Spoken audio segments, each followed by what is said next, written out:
नमस्कार. आज आपण सर्वांगासन या योगासनाबद्दल जाणून घेणार आहोत. सर्वांगासन म्हणजे खांद्यावर उभे राहण्याचे आसन. याला योगासनांची राणी असेही म्हटले जाते.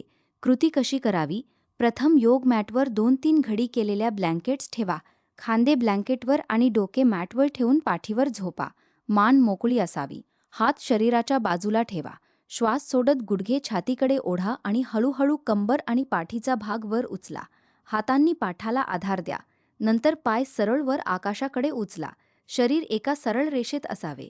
हनुवटी छातीला लागली असावी. सामान्य श्वास घेत 30 सेकंद ते 2 मिनिटे राहा. सोडताना पाय गुडघ्यात वळवून हळूहळू खाली आणा. लगेच उभे राहू नका. थोडा वेळ विश्रांती घ्या. फायदे: थायरॉइड आणि पॅराथायरॉइड ग्रंथी सक्रिय होतात. रक्ताभिसरण सुधारते. मेंदूला अधिक रक्तपुरवठा होतो. पचनक्रिया सुधारते. बद्धकोष्ठता दूर होते. वेरिकोज वेन्सला फायदा: मानसिक ताण कमी होतो. निद्रा सुधारते. खांदे आणि मान मजबूत होतात. चयापचय वाढते. तोटे किंवा सावधानता: उच्च रक्तदाब, हृदयरोग, ग्लॉकोमा, मानेच्या दुखापती, स्लिप डिस्क, गर्भावस्था, मासिक पाळी दरम्यान हे आसन करू नये. सुरुवातीला प्रशिक्षकाच्या मार्गदर्शनाखाली करा. मानेवर भार पडू देऊ नका. योग्य पद्धतीने केल्यास सर्वांगासन अत्यंत फायदेशीर आहे. धन्यवाद.